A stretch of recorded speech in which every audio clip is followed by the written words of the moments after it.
دوري كان نشكر حضور السيد الرئيس غرفة الصناعة التقليدية بوجدة للحضور ولأجل المشاركة معنا في هذا اليوم الدراسي المهم. وما نطولش عليكم عن الكلمة اللي شرفنا بها السيد الرئيس. وكنصيحة مستقبلا بأنه لكل مقام مقام، حتى باش نخليو الحس ديال المناقشة. أنا نفضل كاين في العرض هذا عرض شامل وجامع وكيطرق لجميع الأمور. أنا كنشوفو هذا عرض خصو يؤخذ كنموذج وربما يدرس في مجلس الحكومة، لأن هذا الشيء راه مهم ومهم جدا، اللي عنده عدة جوانب، عدة شركاء اللي هما وزارات اللي عندهم اختصاصات. وكما قلنا في الأول عندنا جوج ديال الإكراهات، كاين الماء وكاين البيئة، وهذا هو الهاجس ديال البشرية كلها.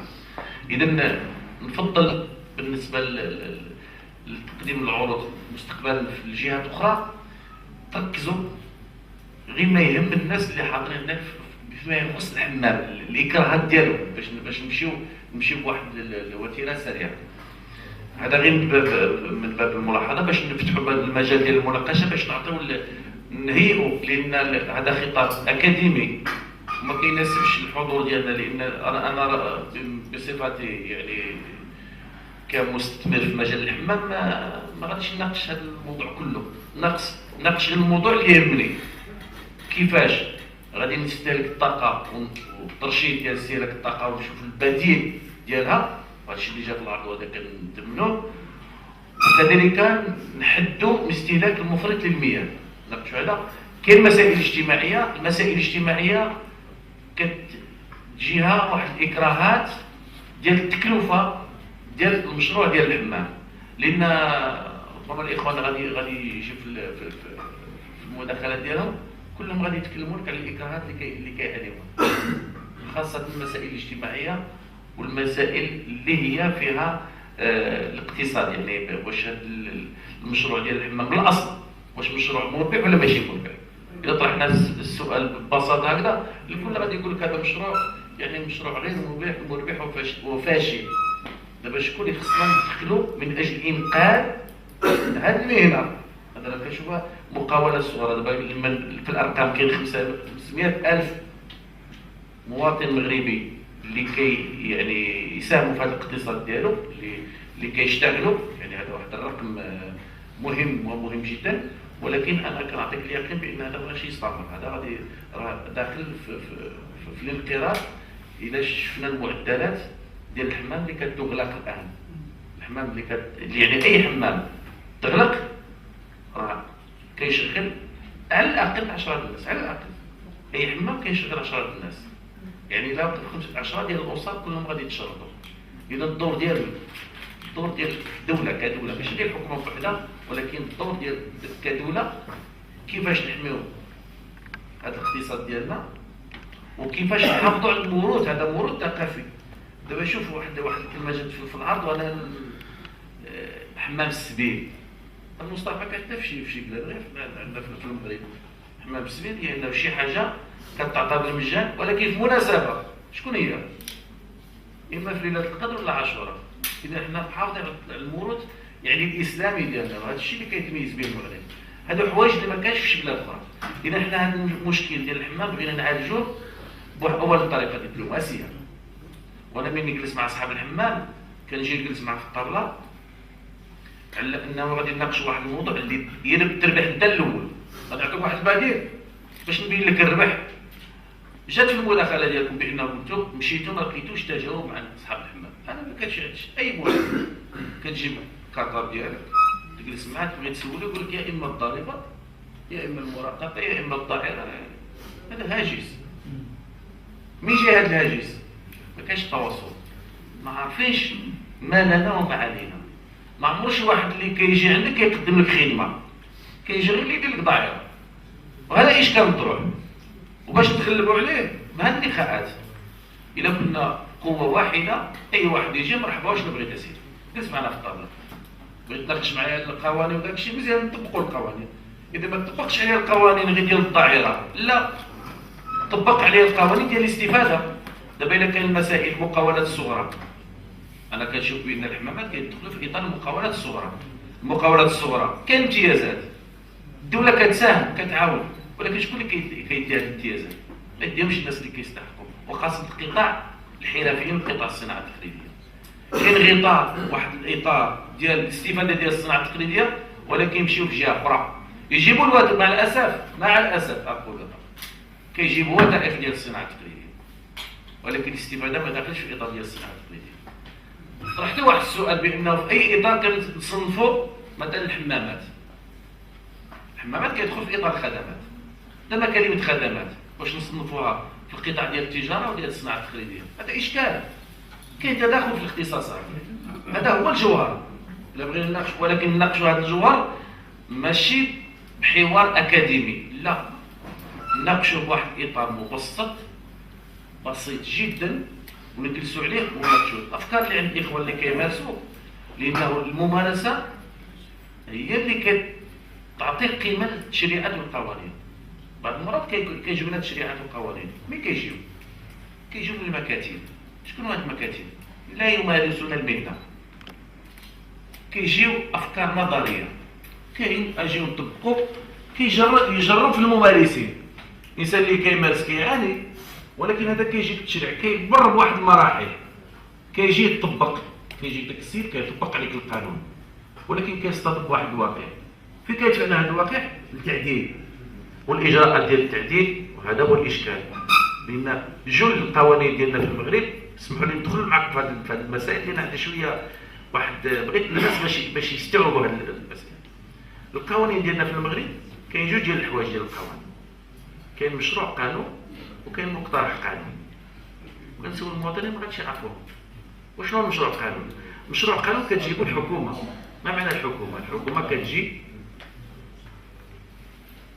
كتجيب واحد المشروع ديالها هي، هذا هو اللي كيعتمد اكثر على النظر، وعنده واحد المراحل الامانه العامه الحكومه، ويدوز مش الحكومه عاد يجي للبرلمان ويصادق عليه.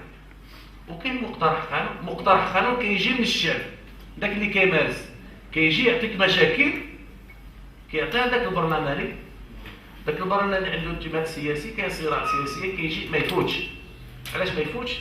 لانه ما عندوش، يمكن كيجي بواحد الطريقه اللي ما عندوش ديك الاغلبيه، ما عندوش القوه باش يفوت القانون في البرلمان. هذا اشكال. كما قلت ما ندخلوش في هذا الموضوع لان الموضوع خصو واحد المسائل اخرى، ولكن حنا نرجعوا للمشكل اللي كنعاني منه.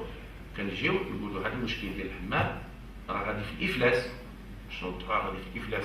هما اللي ضايعين ومحكوم عليهم بانه غادي يغلقوا، الا ما اللي ما بغاش هذا العام غادي يركب مع الجو وهي زايده. يعني كاين اكراهات ولكن حنا خص الدوله تجي كيقول لك لا، حنا كنديروا ندق ناقص الخطا بان نجيو بغينا نعطيكم واحد الدعامه، بغينا نعطيكم واحد المتنفس، بغينا نعطيكم واحد القوه باش تستمروا. عطونا الاقتراح ديالكم. الا جينا في الاقتراحات ديالو مثلا التغطيه الصحيه، نمشيو نبداو حنا بداك العامل البسيط. واش التغطيه الصحيه مشكل ديال مول الحمام ولا انسان؟ لا، مشكل ديال الدوله خصها تحلو. كيفاش تحلو شغلها؟ هذاك هو نجيو عند هذا. الا جيت عند مول الحمام ولا غادي نهنيك بالتغطيه الصحيه، واخا نديرو نديرو واحد الاتفاق لا ضرر ولا ضرار. هذا مشروع كناكلوا منه كله كان بانه الشركه الوفله اللي كتوظف مثلا 500 واحد غادي تطلبوا لكم باش تساهموا معاه. كاين اللي ساهم درهم، كاين اللي ساهم 10 دراهم، كاين ناضوا وشكلوا المعمل، تحملوا المسؤوليه ديالهم ونجح المعمل ورجعوا الناس ديال المكتب. ودابا كيشتغل. علاش؟ هنا فين مسائل التضامنيه، وحنا كنتميزوا حنا على بعض الدول في المسائل التضامنيه، ولكن عندنا اشكال ديال التواصل وتبسيط المسطره. الا خدينا القاعده بواحد منظور بسيط، انا لما نجي لمول الحمام نقول له انت شحال كتستهلك ديال الحطب؟ كيقول لك مثلا 1000 درهم في النهار. الا قلت له لا رديتها لك 500 درهم تخرج ما تقبلش، غادي يقول لك واه مرحبا. اذا غادي يقولوا له حطب ما نقولوش غندير لك بديل باش ما يمشيش يعقلوا. كنقول هذيك 1000 درهم ردها لك 500 درهم مزيان. نديروا واحد التجربه ما تخلص وما تساهم حتى نديروا التجربه. هذا هو حمام نموذجي. خصنا حمام نموذجي كلهم اصحاب الحمامات يجتمعوا قلنا علاش ما نديروش هما يديروه وحده، ونديروا عليه جمعيه اللي كتسيروا، لان هذا غادي يكون مشروع منتج غتساهم فيه الدوله، تساهم فيه المنظمات اللي كيعاونوا الدوله في اطار يعني الطاقات المتجدده والبديله والحفاظ على البيئه، ونديروه كنموذج لما كيشوفوا هذا الشيء فيه الدخول وكندخلوا للحمام ونبدلوا ديك العقليه ديال الحمام القديم. دابا بكري ما كانوش الاعراض والامراض كما كاين اليوم.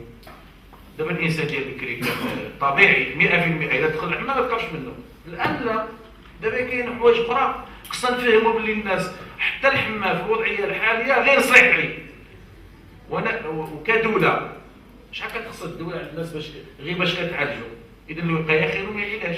كنشوف هذا التوجه، انا ظهر لي الا مشينا في هذا التوجه، وانا بغيت ندير هذه الكلمه باش نفتح النقاش للاخوان، باش نعطيو لان الا فتحتوا النقاش مباشره من بعد النهار غادي شحال من واحد ما يعطيكش داك الشيء اللي في دمه. شكرا، مرحبا. مرحبا.